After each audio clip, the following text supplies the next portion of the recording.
Eh ben c'est parti. Eh ben bienvenue à toutes et à tous. À l'origine, on devait être sur un café rencontre, un café conférence qui devait se tenir à la maison des étudiants.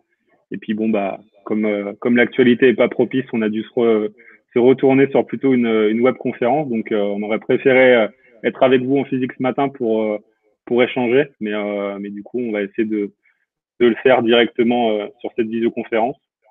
Alors je vous réannonce un petit peu ce dont on va vous parler ce matin.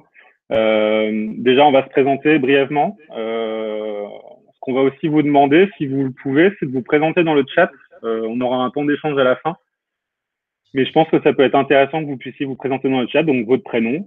Si vous êtes un étudiant, la formation dans laquelle vous êtes actuellement, ou si vous êtes en formation, et si vous êtes parent d'élèves, ou si vous êtes professionnel de l'orientation, votre fonction et la structure dans laquelle vous intervenez. Voilà. Ensuite, je vous présenterai quelques chiffres qui sont intéressants à mon sens en matière de réorientation et de réussite, qui vont donner un petit peu la ligne conductrice de ce que je vais vous présenter par la suite.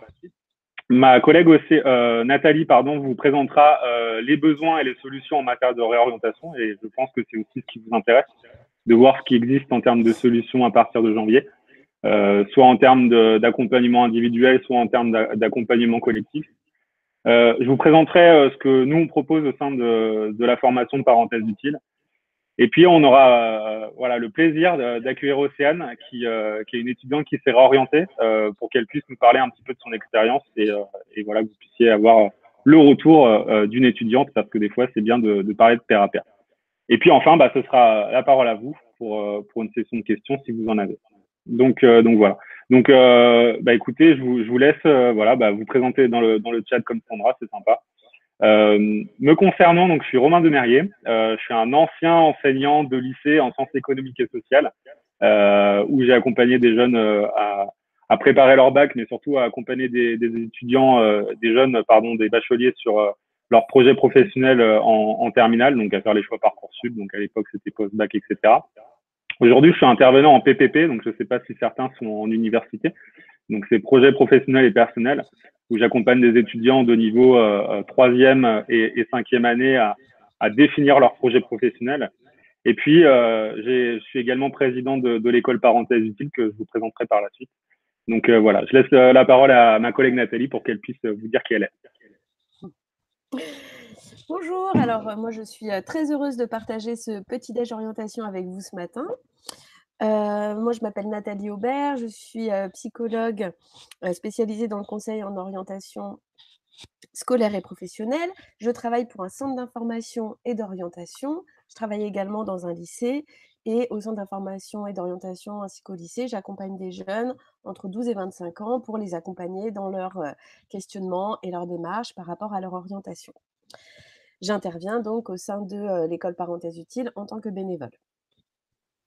Tout à l'heure, on abordera ensemble les enjeux, la méthodologie de recherche d'un projet de réorientation, ainsi que les solutions qui existent pour vous à partir de janvier.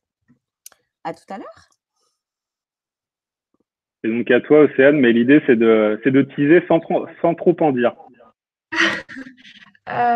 Oui, ok. Alors, bonjour, je m'appelle Océane, j'ai 20 ans et actuellement, je suis en deuxième année de licence en lettres modernes.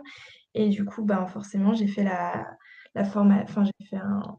Je ne sais pas comment définir ce que j'ai fait, je ne veux pas dire semestre rebond parce que ça ne va pas parler à certains, mais j'ai fait ce que propose Romain en soi. Et du coup, je vais témoigner un peu de tout ce que j'ai fait, le pourquoi c'est utile, pourquoi c'est intéressant. Et puis voilà, je verrai ça avec vous plus tard. Et puis si vous avez des questions, on verra ça aussi en fin de conférence.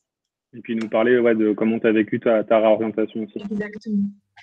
Ok, eh ben, merci à toutes les deux. J'avais envie de prendre 10 minutes avec vous pour vous parler de chiffres qui étaient intéressants et puis si vous êtes en questionnement sur la réorientation, de pouvoir peut-être vous identifier. Je vais juste couper les micros pour que ce soit plus agréable pour tout le monde. Voilà. Donc, déjà, est-ce que vous connaissez le taux d'échec en première année dans les études supérieures? Donc, je pense que certains l'ont entendu à la télé. On a un taux d'échec en fait en France qui est à peu près de 57%. Alors, le taux d'échec, ça veut dire quoi? Ça veut dire qu'il y a une partie des étudiants en première année qui vont pas forcément avoir les prérequis ou les compétences pour réussir leur formation et qui vont être en échec et qui vont redoubler leur année. Et puis, il y en a une autre partie, en fait, qui va se rendre compte qu'elle s'est trompée d'orientation et qui va, tout simplement arrêter son cursus et se réorienter. Donc, malheureusement, ces jeunes-là, on les inscrit dans les chiffres de l'échec en première année, même si, pour certains, c'est tout simplement pas un échec, c'est simplement qu'ils se sont trompés d'orientation. Ces chiffres de 57%, ils prennent pas forcément en compte ce qui se passe dans les BTS, dans les prépas, dans les DUT ou dans les écoles, parce que ces chiffres sont moindres, mais c'est quand même un phénomène qui existe dans ces écoles-là. Si vous êtes par exemple en BTS ou en DUT, peut-être que vous avez vu quelques-uns de vos camarades arrêter en début d'année parce qu'ils souhaitent se réorienter, parce qu'ils se rendent compte que ça ne leur convient pas dès le départ. Donc voilà. Mais ce qu'on entend par réorientation, c'est quoi? Donc, dans les définitions officielles, on entend réorientation en fait comme une bifurcation, un changement de trajectoire dans le parcours de l'étudiant. On a un rapport assez intéressant de l'inspection générale de l'éducation qui nous apprend en fait que la réorientation est un phénomène qui s'accentue depuis 10 ans. Donc, dans le chat, je vais vous présenter un petit document pour illustrer mes propos en termes de chiffres. Où en fait, dans ce rapport, donc je vous ai mis le lien, on a un phénomène qui s'accentue avec un passage de 28 000 étudiants qui se réorientent en 2010 contre 52 000 en 2018 dans les universités françaises. Donc, vous avez le petit tableau. Et on a un autre tableau plus bas sur l'ensemble de l'enseignement, du système d'enseignement supérieur, qui comprend les universités, mais aussi toutes les écoles que j'ai citées précédemment, où là, on a un taux de réorientation qui passe de 72 000 à 107 000 étudiants entre 2008 et 2014. Ça, ce sont des chiffres qui prennent en compte uniquement ce qui se passe en première année. Mais il y a aussi beaucoup d'étudiants qui sont amenés à se réorienter en deuxième, en troisième année, en quatrième année ou en cinquième année dans mon cas personnel. Oui, je me suis réorienté en cinquième année. Donc peut-être qu'il vaut mieux faire le constat de se réorienter en première année qu'en cinquième année. Mais voilà. Donc voilà. Et selon les chiffres, il est considéré que près d'un étudiant sur deux va se réorienter dans son parcours et dans ses études supérieures. Donc tout ça pour dire, et ça va amener mon propos pour la suite, pardon, j'avais un message qui s'affichait. Tout ça pour dire que, en fait, la réorientation ne sont pas des phénomènes qui sont si exceptionnels et si atypiques que ça, et que beaucoup d'étudiants, beaucoup de jeunes connaissent ça. Alors, comment expliquer les réorientations? Déjà, tout simplement vous dire qu'il n'y a pas d'étudiant type de la réorientation. C'est pas parce qu'on a des mauvais résultats ou qu'on a eu son bac un peu râlé pâquerette que forcément on va se réorienter. Donc, la question de la réorientation n'est pas due au niveau scolaire, d'accord? Donc, premier facteur qui explique la réorientation, c'est tout simplement un désintérêt pour les études suivies. C'est-à-dire qu'en fait, vous allez en cours, ce que vous entendez de la part des enseignants ne vous intéresse pas. Donc, ça va engendrer de la démotivation, ça va engendrer du découragement, ça peut engendrer le fait de tout simplement pas être enthousiaste quand vous allez en cours. Et puis ça peut aussi amener le fait de ne pas se sentir forcément à l'aise dans sa formation, de ne pas se sentir à sa place. Et puis de commencer à avoir des doutes, des incertitudes, et puis peut-être, notamment en ce moment, peut-être amener à du décrochage, le fait de ne plus aller en cours. Donc voilà, ça c'est le premier facteur qui explique les réorientations. Ensuite, des difficultés d'adaptation au nouvel environnement. Si certains d'entre vous sont arrivés en première année dans les études supérieures, peut-être, par exemple, à l'université, vous avez eu du mal à vous adapter parce que le cadre était radicalement différent de ce que vous avez pu connaître au lycée. Je prends l'exemple de quelqu'un qui sort d'un lycée privé qui est très encadré. Le fait d'arriver dans une université ou dans un autre établissement où c'est moins encadré, où on doit plus être autonome, peut créer un choc et peut ne pas convenir et donc conduire à une réorientation. Le troisième facteur explicatif de la réorientation, c'est, et ça beaucoup d'étudiants le disent, c'est en fait un manque de temps ou un manque d'accompagnement au lycée, parce qu'au lycée, on doit, en tout cas en terminale, préparer son bac blanc, préparer son bac, faire ses choix sur Parcoursup, etc. Et donc un manque de temps ou un manque de recherche qui va conduire des jeunes en fait à avoir des désillusions, parce qu'en fait, ils arrivent dans une formation, ils ne sont pas suffisamment renseignés ou ils n'ont pas suffisamment construit leur projet, et donc une désillusion qui va les conduire à se réorienter. Et puis, il y en a aussi une partie qui, malheureusement, va devoir se réorienter de fait parce qu'il y a une insuffisance des résultats, parce qu'il y a beaucoup de difficultés, parce qu'il y a beaucoup de lacunes. Je peux vous prendre l'exemple de médecine qui va parler à tout le monde, où là, tout le monde ne va pas passer les concours. Il y a beaucoup d'étudiants qui vont devoir se réorienter de fait parce qu'ils n'auront pas réussi les concours ou parce qu'il y aura trop de difficultés à suivre les cours. Il y a une partie des jeunes aussi qui va se réorienter parce qu'il y a une évolution du projet d'orientation qui peut survenir. Un jeune qui a commencé son cursus en première année, puis qui se rend compte au bout de la troisième année que ça ne lui convient plus, il va se réorienter parce qu'il considère que le projet qu'il avait n'est plus en corrélation avec ses aspirations actuelles. Donc, ça peut aussi arriver. Et puis, ce qu'on n'évoque pas aussi dans la réorientation, c'est que peut subvenir aussi dans le parcours de l'étudiant des problèmes, un problème de santé. On voit beaucoup de jeunes qui ont des problèmes de santé, qui sont hospitalisés et qui peuvent plus suivre leur formation normalement. Des problèmes familiaux qui prennent beaucoup de place à la maison et qui vont faire que, pareil, on peut plus suivre normalement ses cours et peut-être qu'on va devoir songer à une réorientation. Et puis pour beaucoup de jeunes aussi, ça va être des problèmes financiers, des principes de réalité où on va devoir travailler à côté, sachant que le chiffre qu'on a par le ministère, c'est que si un jeune travaille plus de 15 heures par semaine, il va commencer à avoir des difficultés à suivre ses cours. Donc les principes de réalité financiers vont aussi impacter l'orientation et parfois conduire à des réorientations. Donc ça, ce sont des éléments que vous retrouvez dans le tableau que je vous ai mis dans le chat. Et puis, donc ça, c'est des facteurs qui sont individuels, mais on va aussi avoir des facteurs qui se passent au niveau de la société. Donc un facteur qu'on appelle conjoncturel, c'est tout simplement que de plus en plus de jeunes se lancent dans des études supérieures pour aller chercher un diplôme et pour avoir un travail. Donc ça, c'est chouette. Mais l'effet inverse, c'est que comme il y a de plus en plus de jeunes, il y a de plus en plus de sélections. Donc sur Parcoursup et dans les masters qui conduisent à des désillusions. C'est-à-dire que là où il y a de la sélection, tous les jeunes ne vont pas être pris et vont devoir peut-être commencer une formation par défaut qui va conduire malheureusement à une réorientation. Le dernier facteur explicatif des réorientations, c'est ce qu'on appelle la délinéarisation des parcours. Que ce soit pour les étudiants, mais que ce soit aussi dans sa vie professionnelle. On a de plus en plus aujourd'hui de reconversion professionnelle et c'est très bien. Le facteur explicatif, si je schématise, c'est que à l'époque, nos grands-parents, le principe de réalité, c'était voilà, d'aller chercher un travail pour subvenir aux besoins, et qu'aujourd'hui, avec l'individualisation de la société, il y a cette question, oui, de subvenir aux besoins, bien entendu, mais aussi cette question du sens au travail, qui est prédominante aujourd'hui, et qui va faire que l'intérêt, ça va être de subvenir à ses besoins, mais aussi de se lever en aimant ce qu'on fait. Donc ça, c'est important. Donc ces conclusions, elles sont confirmées par le rapport de l'Inspection générale sur l'éducation qui date de juin 2020, sur le fait que ces situations de transition vont se multiplier. Donc on a quelqu'un qui nous rejoint. Bonjour Kim, je vous invite à vous présenter dans le chat et puis moi je vais poursuivre ma petite présentation. Donc ces situations de transition vont se multiplier comme je l'ai dit. Donc si j'avais un message à vous faire passer, c'est qu'il n'y a plus de pression en fait de devoir trouver un métier pour toute sa vie. Parce que ces aspirations, elles vont se réajuster en fonction des aléas de la vie, en fonction de l'évolution de la société et en fonction de ses aspirations profondes. Ce qui importe, c'est de savoir gérer ces transitions et sûrement de se faire accompagner en individuel ou en collectif. Donc voilà. Je terminerai mon propos en vous parlant de ce que j'appelle le changement culturel, c'est-à-dire d'accepter la réorientation comme une opportunité de réussir et non comme un échec. Alors, ça fait peut-être un petit peu cliché de dire ça comme ça. Alors, dans la petite image, dans le petit PDF que je vous ai envoyé, tout en bas, vous avez une photo. De la réussite avec ce que l'on voit et ce que l'on ne voit pas. Ce que voient les gens, d'autant plus à l'ère des réseaux sociaux, c'est la réussite. Que les gens réussissent, qui sont à l'aise dans leur formation, qui trouvent un métier. Enfin voilà. Par contre, ce qu'on ne voit pas derrière, ce sont des échecs qui peuvent intervenir, ce sont des incertitudes, ce sont des doutes, ce sont des peurs. C'est aussi pour certains beaucoup de travail.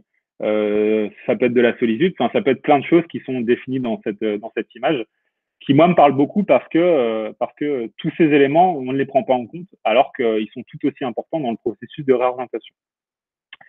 Donc en France, on a cette culture de la performance où l'échec ou l'abandon en fait sont mal perçus. Moi, je crois au contraire que les échecs sont quand même assez formateurs, parce que même si sur le moment c'est très inconfortable, ça nous permet d'apprendre sur nous et finalement de nous dire ce que j'ai expérimenté, ça ne me convient pas, et je sais que ça ne me convient pas, donc je vais aller expérimenter autre chose. Donc d'apprendre que cette situation ne m'a pas convenu pour ne pas la réitérer par la suite. Si j'évoque tout ça, en fait, pour vous les jeunes et aussi pour les professionnels, c'est qu'à un moment donné, on souffle, on peut souffler un coup parce que ces situations peuvent connaître beaucoup de jeunes. Ces situations, beaucoup de jeunes peuvent la connaître et qu'en fait, vous n'êtes pas les seuls. Comme je l'ai dit, il y a un étudiant sur deux qui va se réorienter durant son parcours. Donc, ces situations ne seront pas atypiques. La réorientation, elle apparaît en France comme un échec, alors que dans d'autres pays, en fait, notamment au nord de l'Europe, dans les pays scandinaves, on valorise davantage les parcours variés le fait de prendre le temps de se connaître, le fait de prendre le temps de vivre des expériences. Nous, en France, après le lycée, on se lance tout de suite dans des études supérieures. Et l'objectif, c'est d'avoir son diplôme le plus rapidement possible. Je crois que cette culture, il faut essayer d'en sortir pour prendre le temps de savoir si le projet qu'on a actuellement va véritablement nous correspondre. Alors, ensuite, donc, aussi en France, dernier constat, c'est qu'on a une culture du diplôme, alors que dans les pays anglo-saxons, on a moins cette culture, on a plus la culture de l'expérience et de la compétence. Alors qu'aujourd'hui, malheureusement, à diplôme égal, un jeune qui va sortir, je prends un exemple, d'un master en psychologie et un autre qui sort d'un master en psychologie, qui va choisir le recruteur? Et ben, le recruteur va choisir celui qui a le diplôme, mais celui aussi qui a les expériences. Et bien souvent, moi, quand je suis en cours avec mes étudiants, ils me disent, bah, j'ai 19, 20, 21 ans, j'ai pas d'expérience. Ah bon, t'as pas d'expérience, d'accord. Bah, effectivement, peut-être que tu as travaillé au McDo, que tu as fait 2, 3 stages, mais tu as plein d'expériences à côté. Bien souvent, les jeunes oublient l'importance des expériences qu'on dit extra-professionnelles. Par extra-professionnel, j'entends par exemple un jeune qui bah, tient une chaîne YouTube à l'ère des réseaux sociaux, c'est tout à fait possible. Il n'est pas forcément sur les bancs de l'école, mais par contre, il va faire preuve de créativité, il va apprendre à la scénarisation, le montage vidéo, à tenir des réseaux sociaux, etc. Et tout ça, ce sont des compétences en fait qui sont développées par le jeune en dehors des bancs de l'école. Et ces expériences-là, bien souvent, les jeunes oublient de les mettre sur leur CV, alors que ce sont des expériences qui sont tout aussi importantes. Je peux prendre l'exemple d'un jeune qui est engagé dans une association, qui fait du sport, qui a été capitaine de son équipe de foot.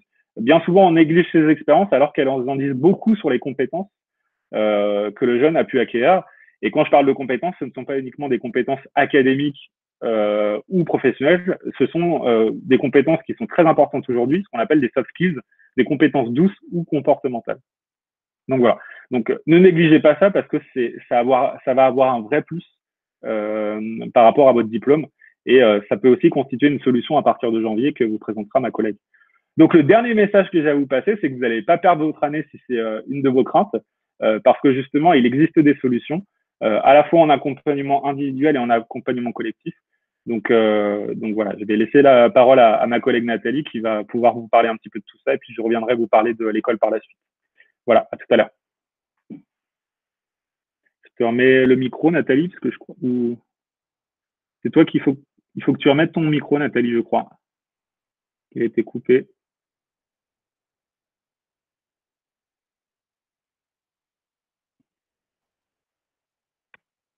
Voilà, c'est bon.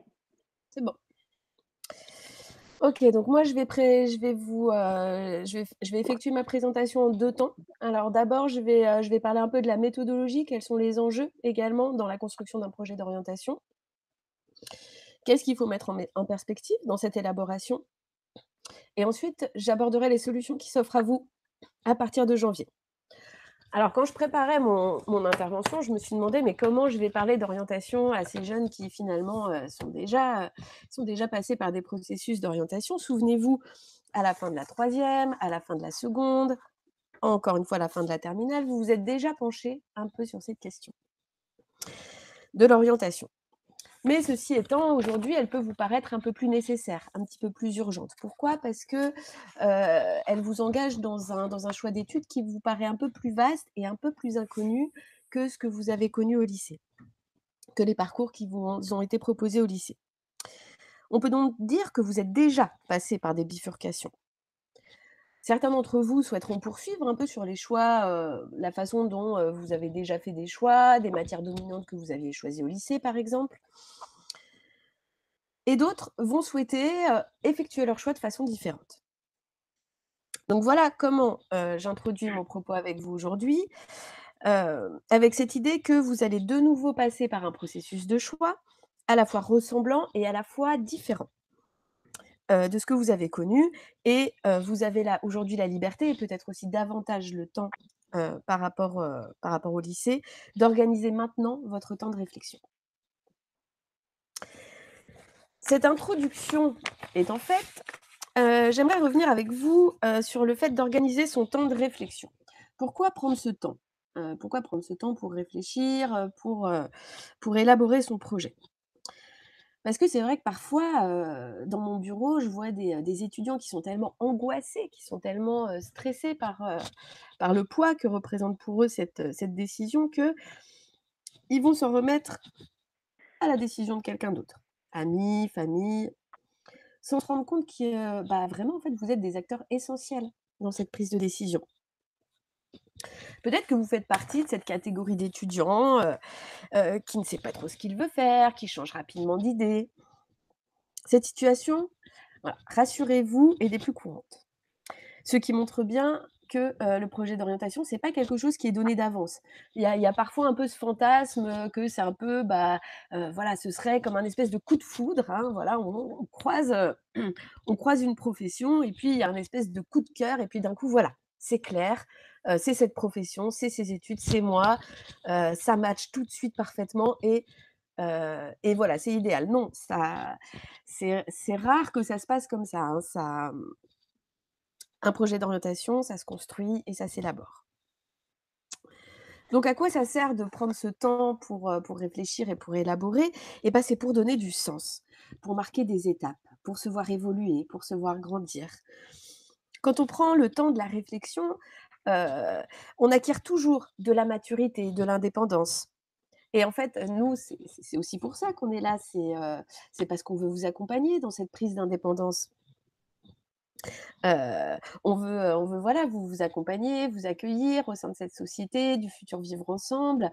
Vous êtes là des jeunes, des jeunes adultes, des jeunes hommes, des jeunes femmes et vous allez vers, votre indépendance de futur adulte et on aimerait voilà, vous accueillir, et vous accompagner, dans cette prise d'indépendance. Donc en résumé, pourquoi construire son projet? Bah, parce que c'est un, formidable moteur de motivation. Parlons maintenant méthodologie. Comment on construit, on élabore un projet d'orientation? Alors, il y a 2 temps, hein. Il y a, bah, d'abord, essayer de fixer son objectif, vers où je veux aller et puis quel est le chemin que je dois emprunter pour y arriver. Et donc, pour cela, il s'agit de mettre en synergie 3 dimensions qui vont s'enrichir les unes les autres. Donc les 3 dimensions, je vous l'ai dit et puis après je vais les détailler. Les 3 dimensions, c'est la connaissance de soi, la connaissance des formations et puis la connaissance des environnements professionnels. Alors la connaissance de soi, c'est quelque chose que vous connaissez bien parce que c'est souvent ce qui revêt le plus d'importance pour vous. Qu'est-ce que j'aime? Quels sont mes goûts? Quelles sont mes capacités de travail? Quelles sont mes valeurs? Hem et puis un côté plus intime, un petit peu, dans voilà, pour regarder les choses de façon plus un volet un peu plus intime, quel est mon rêve? Quel est mon rêve? Et ça, c'est important que vous puissiez accéder aussi à cette capacité de rêverie quelque part et d'idéal de, bah, vers quoi je veux tendre, comment je me vois, ça c'est quelque chose d'important auquel vous pouvez accéder. Donc toutes ces dimensions sont, très personnelles, hein, mais il faut que vous restiez conscient aussi quand vous travaillez sur la connaissance de soi, que vous êtes aussi le produit d'influences diverses, hein. Vous êtes le produit d'influences familiales, également socio-culturelles, vous faites partie d'une société à un temps T, donc vous êtes influencé par tout ça et c'est aussi ce qui peut vous différencier de ce qu'ont pu vivre les générations précédentes, vos parents, aussi vos grands-parents qui n'ont pas évolué au sein de, exactement la même société que vous. Et dégager du sens de cette biographie, de ce que vous êtes, prendre le temps de faire ça, bah, voilà, c'est ça qui se joue au sein du travail de la connaissance de soi. Voilà pour la première dimension. La deuxième dimension, c'est, la connaissance des formations, qui est essentielle. De l'information sur, finalement l'information sur comment, quelles sont les formations aujourd'hui, de l'information, vous en avez beaucoup. Vous en avez beaucoup, les sources sont innombrables, entre les différentes publications, entre les salons, entre, enfin voilà, heu, ça va, de l'information, vous n'en manquez pas. Par contre, le travail qui va devoir se faire, ça va être, bah, comment je fais le tri? Comment je fais le tri au milieu de tout ça et comment, comment finalement je vais comprendre comment l'enseignement supérieur, il est organisé. Parce qu'en fait, on a l'impression que parfois alors nous, on travaille dans l'orientation depuis plusieurs années, donc on commence à bien comprendre comment l'enseignement supérieur, il fonctionne et comment il est organisé. Mais parfois pour vous, c'est un petit peu plus compliqué. Donc voilà, ça va prendre du temps, voilà, pouvoir, comprendre schématiquement comment l'enseignement supérieur est organisé et puis, comment faire la distinction entre quelles sont les informations utiles et quelles sont les informations fiables également dans toute l'information qu'on vous donne. Enfin, la troisième dimension à prendre en compte, ça va être la connaissance des environnements professionnels. Alors ça, c'est des choses aussi qui vous intéressent, hein. Vous avez souvent des questions là-dessus. Qu'est-ce qui recrute? Qu'est-ce qui recrute pas? Quels sont les métiers qui existent? Est-ce que vraiment je connais, tous les domaines professionnels qui existent? Hein, il y a des domaines professionnels que vous connaissez bien parce que vous les voyez tous les jours, des commerces, au coin de la rue, des choses que font des personnes de votre famille ou des amis, donc ça, voilà, vous avez un regard et puis il y a peut-être, tout l'invisible, hein, tous des domaines professionnels qu'on connaît pas forcément donc voilà, ça vous intéresse aussi, savoir un peu, comment la société, fonctionne au niveau des professions et puis, qu'est-ce qui recrute pas, combien ça paye, quelles sont les conditions de travail, donc voilà, tout ça, c'est aussi un petit travail à faire aussi parce que c'est pas donné d'avance, de connaître tout ça. Donc voilà, ces 3 dimensions, la connaissance de soi, la connaissance des formations, la connaissance de l'environnement professionnel, socio-économique, ces 3 dimensions qui vont s'enrichir, il faut les travailler en même temps, mmh, et qui vont permettre ce cheminement qu'est l'orientation. À ce stade-là, il est important pour moi de vous rappeler que, il n'y a pas un bon parcours. Il n'y a pas un bon parcours, mais des parcours qui peuvent être plus ou moins linéaires, plus ou moins semés d'embûches, ou de doutes. Mais que l'important, c'est de rester confiant. Confiant et ouvert. Acceptez de laisser mûrir votre projet, hein. Au départ, il est tout petit, tout vert et puis petit à petit, il va s'épanouir et il va devenir un fruit délicieux.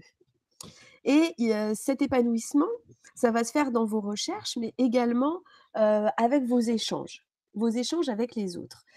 C'est vrai en tant que psychologue, je vous conseillerais toujours à la fois d'être attentif à ce qui se passe à l'intérieur de vous, mais également à ce qui se passe aussi à l'extérieur et à l'interaction entre les 2. Ça veut dire, voilà, quand je discute, quand je vais faire une expérience, quand je vais confronter, ce que je pense à ce qui se passe à l'extérieur ou ce qui se passe à l'extérieur à ce que ça me fait. Est-ce que je suis d'accord? Est-ce que je suis pas d'accord?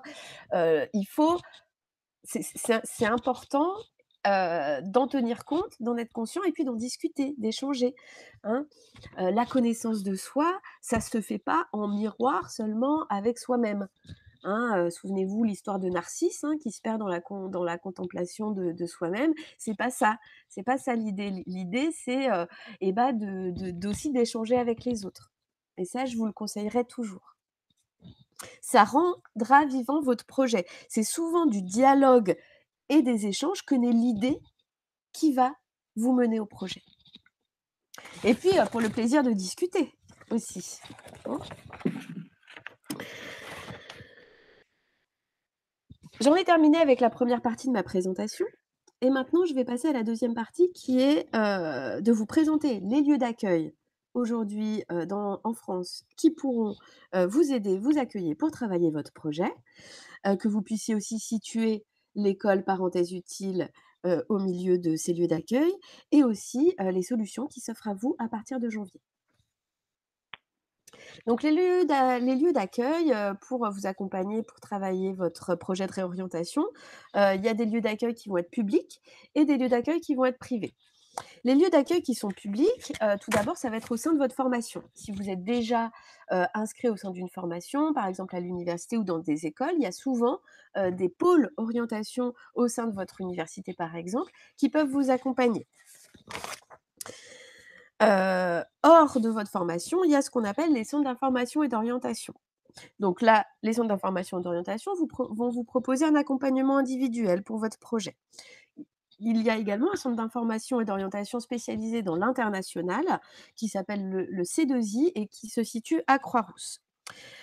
À côté des CIO, vous avez également les missions locales qui, elles, vont vous proposer un accompagnement non seulement au niveau des formations professionnalisantes, mais également pour tout ce qui est social, accompagnement au niveau santé et l'accès au logement. Vous avez aussi tout le réseau information jeunesse qui va vous accompagner pour la connaissance des formations, de l'environnement professionnel socio-économique et également va pouvoir vous proposer un accompagnement dans vos droits et démarches administratives. Donc ça, c'était pour les partenaires publics. Au niveau des partenariats privés, vous avez des associations spécialisées. Donc c'est là qu'on va retrouver l'école parenthèse utile, des chambres consulaires, donc d'agriculture, d'artisanat, de commerce et industrie. Vous allez avoir aussi tout ce qui est coach, des coachs qui vont travailler en cabinet, des fédérations, branches et organisations professionnelles, et enfin, tout simplement, des plateformes sur internet de tests qui vont vous proposer d'accompagner un peu votre connaissance de soi au niveau de tests en ligne. Voilà pour on va dire les établissements et les professionnels qui peuvent vous accueillir pour travailler votre projet. Les solutions que vous allez avoir à partir de janvier. Vous allez avoir, par exemple, des rentrées décalées, donc des formations qui ouvrent à partir de janvier. Vous allez avoir des services civiques. Les services civiques, c'est un engagement dans une mission d'intérêt général de service à la collectivité pour une durée de 6 à 12 mois et qui est rémunérée, encadrée par l'État. Vous avez aussi la possibilité de partir à l'international. Et pour tout ce qui a trait à l'international, moi vraiment, je vous conseille le site Euroguidance, qui est vraiment la base, on va dire le site de référence pour voir tout ce qui est possible et accessible si vous souhaitez faire une expérience à l'international, que ce soit pour des études, un volontariat, un petit boulot. 3 petits points.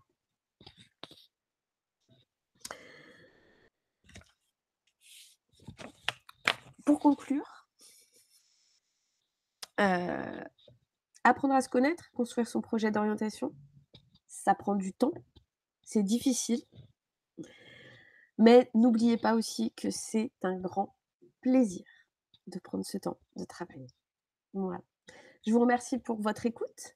Je laisse la parole et vous dis à plus tard si vous avez des questions. Merci Nathalie.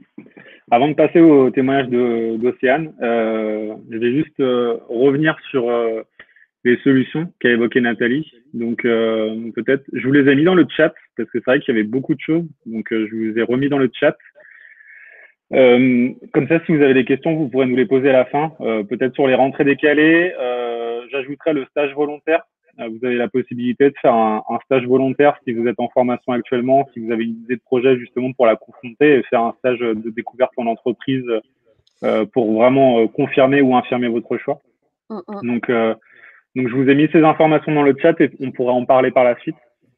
Au niveau des solutions d'accompagnement collectif à partir de janvier, donc on vous a parlé de l'école parenthèse utile, qui est une école associative en fait qui propose une formation en rentrée décalée à partir du 11 janvier 2021.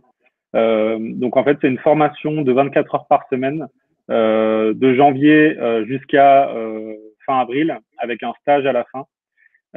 Donc c'est une formation qui se déroule dans une classe de 25 étudiants accompagnés par 8 enseignants. Et les cours ont lieu à la Cité des Entreprises dans le quartier de Bachu à Lyon. Donc, la formation est à Lyon en présentiel, je le précise parce que dans la situation actuelle, beaucoup de cours sont à distance, mais là, la formation est en présentiel, sauf revirement de situation avec le gouvernement. Mais voilà, on a espoir tous, je crois qu'il y a un vaccin et que la situation s'améliore pour l'année prochaine. Je reviens à la formation. La formation en rentrée décalée de janvier, elle a 3 objectifs. La première, c'est de permettre aux jeunes de construire leur projet professionnel et de trouver leur voie pour ceux qui sont les plus perdus en ce moment. Ça passe par des cours d'orientation et un suivi individualisé qui sont assurés par une professionnelle d'orientation et une conseillère en orientation. à la fois pour mieux se connaître, comme l'a dit Nathalie, à la fois pour découvrir des formations et à la fois pour découvrir des secteurs professionnels. Je ne sais pas si vous vous rappelez de ce que je vous ai dit tout à l'heure sur les facteurs explicatifs de la réorientation, mais beaucoup de jeunes ne se renseignent pas assez. Donc, dans l'école parenthèse utile, on va faire des recherches, oui, mais on va les confronter parce que si vous ne confrontez pas vos idées, vous risquez d'avoir des déceptions. Ça passe par quoi? Ça passe par le fait que les étudiants dans les modules d'orientation ne vont pas uniquement être en cours. C'est-à-dire que nous, on organise des sorties et des rencontres à l'extérieur de l'école pour rencontrer des entreprises, pour rencontrer des professionnels, pour rencontrer des étudiants qui vont permettre en fait de découvrir un champ des possibles, de découvrir des formations, de découvrir des secteurs et de confirmer ou d'infirmer les idées qu'on peut avoir de manière concrète. Sur cet aspect concret, sur les échanges qu'évoquait Nathalie, je vous ai mis également dans le chat la plateforme Inspire de l'association Article 1 qui est très sympa pour aller échanger avec des étudiants qui sont dans des formations qui vous intéressent. L'idée, c'est d'aller échanger avec eux pour les questionner sur est-ce que les profs sont sympas, est-ce que les cours sont intéressants, quel est l'environnement. Enfin, voilà. De ne pas vous arrêter, s'il vous plaît, aux recherches Google quand vous construisez votre projet d'orientation, de réorientation. Ça ne suffit pas. Vous risquez d'avoir des désillusions. Donc ça, c'est le premier objectif de la formation, trouver sa voie et construire son projet professionnel par les cours, par un suivi et par des sorties. Le deuxième, c'est de développer des compétences qui sont importantes pour la suite de votre parcours et de renforcer votre dossier. Ça passe par des cours thématiques qui sont assurés par, comme je l'ai dit, 8 enseignants. Des cours qui sont dans l'échange et dans l'interactivité, c'est important. Donc ça va être des cours de quoi? Ça va être des cours de français, ça va être des cours de prise de parole en public, ça va être des cours de communication, de gestion de projet, ça va être des cours d'anglais. Donc comme vous le voyez, des cours qui sont assez généraux, mais il va y avoir également des ateliers qui sont moins liés au disciplinaire, comme des ateliers de gestion du stress, des ateliers pour rencontrer des associations, pour vivre des projets, des associations des activités sur le climat, etc., etc. Donc je vous mettrai le petit descriptif dans le lien. Et donc renforcer votre dossier, ça passe par des documents qui sont remis à la fin de la formation pour valoriser votre dossier sur Parcoursup ou les candidatures que vous allez faire au mois de mars ou au mois d'avril, à savoir un relevé de notes, un relevé d'appréciation, une attestation de formation, un portefeuille de compétences et un brevet de premier secours qui vous seront remis. Voilà pour l'aspect compétences et renforcement. Et puis également un volet plus subjectif, mais non moins important, qui est se remettre dans une dynamique, gagner en motivation et reprendre confiance en soi. Et ça passe par des moments que moi j'appelle extrascolaires, par en fait des moments inspirants et conviviaux. Donc ça va être quoi? Ça va être une journée d'intégration assez conviviale pour apprendre à se connaître tous ensemble. Ça va être des activités de découverte, ça va être des activités de gestion du stress, des ateliers philosophiques, des rencontres d'associations, des activités physiques et sportives, des projets de groupe qui vont être menés par les étudiants, à la fois pour reprendre du plaisir, mais surtout pour reprendre de la motivation et se remettre dans une dynamique, parce que je crois qu'aujourd'hui, c'est important, dans la période qu'on vit tous, de retrouver du collectif et de retrouver du plaisir dans les apprentissages. Donc voilà pour cette formation. Je crois qu'on en a terminé pour cette présentation. Ça fait déjà un petit moment qu'on vous parle et on aurait envie d'avoir vos feedbacks ou vos questions. Avant ça, ce qui est intéressant, c'est toujours d'avoir un retour de pair à pair. Et j'avais envie qu'Océane intervienne pour nous parler de son parcours de réorientation, comment elle l'a vécu et comment ça se passe pour elle aujourd'hui. Donc voilà. Ouais, ton micro est réouvert. Ouais. Parfait. Alors, bonjour à tous. Je vais le redire parce que vous n'étiez pas tous là au début, mais je m'appelle Océane et j'ai 20 ans. Actuellement, je suis en deuxième année de licence en lettres modernes, du coup à Lyon 2. Alors, mon parcours, j'ai fait une terminale L, mais je crois que ça n'existe même plus d'ailleurs. Alors moi, c'était un peu particulier parce que ma terminale, je l'ai faite au CNED, donc j'étais à distance pour des raisons diverses. Et du coup, moi, je suis sortie du bac L et je me suis dit: «Bon, tu as ton bac et maintenant?» parce que j'avais aucune idée de ce que j'allais faire et du coup, je me suis dit: «Les matières principales, c'est la littérature et les langues». Donc du coup, j'ai fait un peu une plouf et je suis allée en langue, donc dans le but de faire une LLCE anglais. Et du coup, voilà, je déménage, je quitte la maison familiale, j'arrive à la fac. Il m'a fallu 2 semaines. 2 semaines et je savais que c'était pas pour moi. Je trouvais pas d'utilité, je me sentais en trop, j'avais l'impression que tout le monde autour de moi savait, pourquoi ils étaient là, alors que moi pas du tout. Et j'ai entendu parler, d'une formation pour me permettre de rebondir justement, et je me suis dit: «Ben, de toute façon, heu, vu comme c'est parti, tu vas quitter la fac, donc autant me donner une seconde chance». Et du coup, voilà, j'ai participé, à cette petite parenthèse, dans mon parcours, et ça a duré 6 mois. Je suis rentrée en janvier, et en fait, c'était juste génial parce que, dès le début, on a eu des ateliers, tous ensemble. Du coup, en fait, ce que j'avais pas à la fac déjà, premièrement, c'est que, j'ai eu un sentiment d'appartenance tout de suite. On était vraiment un groupe, on n'était pas juste un numéro ou quoi que ce soit, on faisait vraiment partie de quelque chose, et même au niveau des professeurs et cetera, on savait qu'ils étaient vraiment là pour nous, pour répondre à nos questions. Ils étaient, dévoués en fait, j'ai envie de dire, et ça fait vraiment du bien quand on est perdu, qu'on n'est plus sûr de soi parce que, bah, comme disait Romain, on se sent en échec parce que du coup on s'est trompé de formation, et du coup, on se dit: «Bah, ouais, bah, j'ai tout loupé», alors que pas du tout. En fait, ça aide même, enfin, moi, je me serais jamais remise en question avant, quoi. Je pense que, enfin, je sais pas ce que j'aurais fait, en fait, d'ailleurs. Mais mais oui, du coup, ce sentiment d'intégration-là. Après, ce qui est super intéressant et ce dont moi, personnellement, j'avais besoin, c'était, ce suivi personnel-là. Parce que, bah, vu que j'avais été toute seule, toute ma terminale, c'était un peu compliqué, et j'avais vraiment besoin de quelqu'un qui puisse, m'épauler, en fait, et m'écouter, et surtout, bah, voilà, j'avais 18 ans, je me connaissais pas, enfin, pas assez, en tout cas, et le suivi personnel, c'est incroyable parce que, OK, on va vous dire, enfin, on va vous donner les clés pour vous connaître, mais c'est aussi à vous de le faire, et moi, j'ai beaucoup aimé cette démarche-là de me chercher moi-même, en fait. J'ai trouvé ça très intéressant, et ça m'a poussée dans mes retranchements, et choses que j'aurais jamais fait toute seule, en fait. Et hem et du coup, voilà, j'avais un rêve d'enfant quand je suis arrivée là, et en fait, on m'avait toujours dit, «Tu peux pas le faire parce que c'était inaccessible». En fait, je sais pas, depuis que j'ai 4 ans, je voulais faire, archéologue. Je sais pas pourquoi. Hem Et en fait, on m'avait toujours dit que c'était impossible et cetera. Du coup, j'ai très, très vite abandonné l'idée, et en fait, je suis arrivée au semestre rebond, et on m'a dit: «Mais si tu veux le faire, tu peux le faire». Et du coup ça change tout, ça change toute la donne, parce qu'on me dit: «En fait, il y a pas de limite, en fait, sauf celle que tu te mets toi-même, mais sinon il y a pas de limite, et si tu veux faire ça, OK, et ben, on va t'accompagner pour faire ça». Et j'ai trouvé ça incroyable.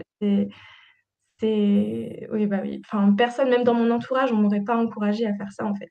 Donc du coup, j'ai travaillé pour. Ce qui est bien, c'est qu'on a des sorties, j'ai pu voir plein de choses. Je suis même allée voir des entreprises. Alors OK, ça sert pas dans mon projet, mais j'ai eu une vision autre enfin, en fait, je suis sortie de mes secteurs un peu conventionnels, pour moi, et du coup, c'est très enrichissant. J'ai pu voir plein de choses, toucher à plein de choses, et du coup, finalement, je me suis donné les clés. J'ai rencontré, des professeurs, des étudiants, et juste après, du coup, cette petite parenthèse-là, je suis rentrée effectivement en archéologie, et alors là, c'était vraiment, vraiment bien. Alors du coup, c'est bizarre parce que maintenant je suis en lettres, mais bon, je suis un peu indécise dans la vie, donc voilà. Mais je suis allée en archéologie, et j'ai adoré.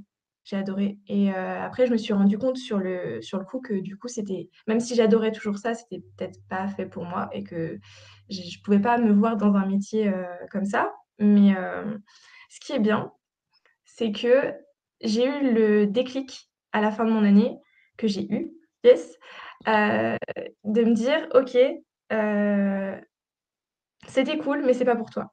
Et ça, je l'aurais pas fait avant. Avant de faire cette parenthèse-là, je l'aurais pas fait avant parce que, je me connais, je serais restée 3 ans dans la même formation, et je me serais peut-être réorientée, 3 ans plus tard ou 5 ans plus tard, j'en sais rien. Mais non, parce que, n'empêche, cette formation-là, ça m'a donné, je crois, du courage de du courage et le savoir me remettre en question. Et du coup, je me suis dit que c'était pas pour moi et j'ai osé faire les démarches pour aller ailleurs et du coup, j'ai directement accédé à une, 2e année en lettres et actuellement, ça me plaît et je trouve du sens dans ce que je fais et ouais, en fait, j'en serais pas là sans cette parenthèse-là parce que même si vous verrez je vais y arriver, vous vous réorientez plus tard, en fait, ça vous donne les clés. Ça vous donne les clés ouais, d'être plus confiant, de savoir ce que vous voulez, de vous connaître et ouais, bah, c'est inégalable, en fait. Parce que maintenant, je sais où je vais, je sais ce que je veux et voilà, peu importe, peut-être que je me réorienterai dans 3 ans, j'en sais rien, mais en tout cas, ça me fait plus peur. Voilà. Assez inspirant ton témoignage, Océane. Et Waouh, ouais. si tu avais juste un conseil à donner aux étudiants qui sont avec nous. Bah, ça va un peu rejoindre ce que Nathalie a dit. Je trouve que le conseil le plus important que je puisse donner, c'est de s'écouter en fait, parce que je croyais quand j'étais au lycée être indépendante, etc., etc. Et en fait, quand on m'a poussée dans mes retranchements, je me suis rendu compte que j'avais toujours écouté les avis autres autour de moi, que ce soit mes parents, mes frères, etc. Et ouais, j'écoutais tout le temps les autres plus que m'écouter moi-même. Et au final, je pense que si on ne s'écoute pas soi-même, on peut que se tromper au final. Donc, ouais, écoutez-vous, soyez confiants et ouais, juste faites-vous confiance. C'est super important. N'ayez pas peur. Juste ça. Ouais. Ok, très chouette. Merci pour ton Ouais, témoignage, super. Océane. Merci. On a beaucoup parlé, ça fait 50 minutes qu'on parle. Du coup, on a envie de vous laisser la parole, que ce soit à l'oral, avec votre micro, que ce soit dans le chat. Donc on se laisse 10 minutes si vous avez des questions pour qu'on puisse préciser des choses.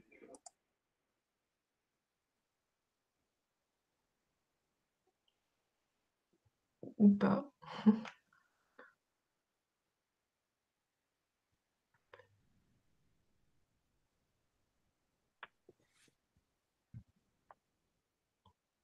Pas de questions, c'est dingue, on a été très clair en fait. Peut-être. Ou peut-être si certains ont envie de nous parler de leur situation pour voir quelles solutions on pourrait proposer au cas par cas, je ne sais pas.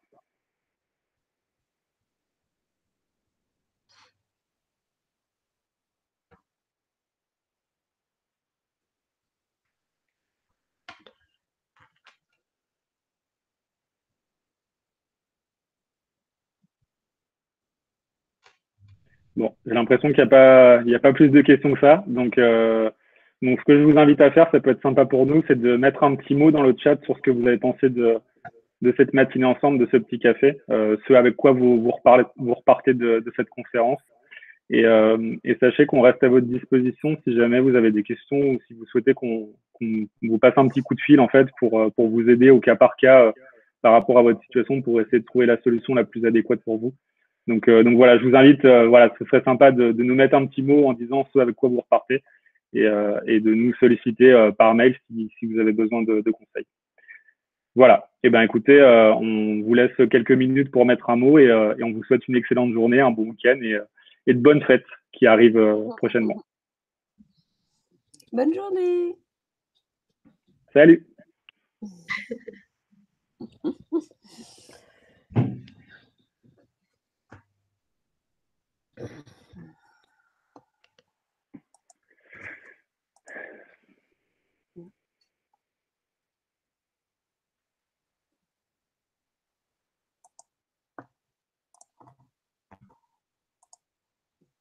Merci Nanor, bonne journée.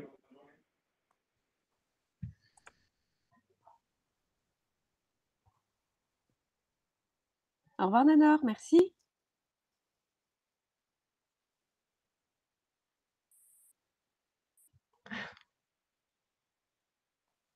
Merci, Laurent.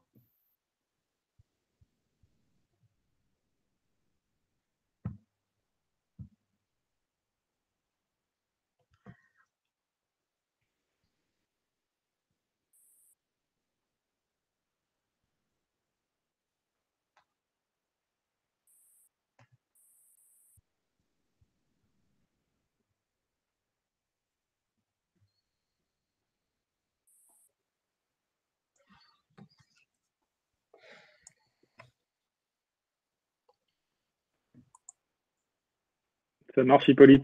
Bon week-end. Euh, Je te laisse le mail, Lily, dans le chat.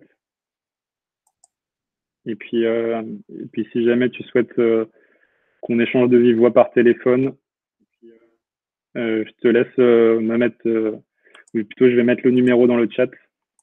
Donc tu peux m'envoyer un mail également. Voilà. Bonne journée. Salut. Au revoir Lily, au revoir Hippolyte.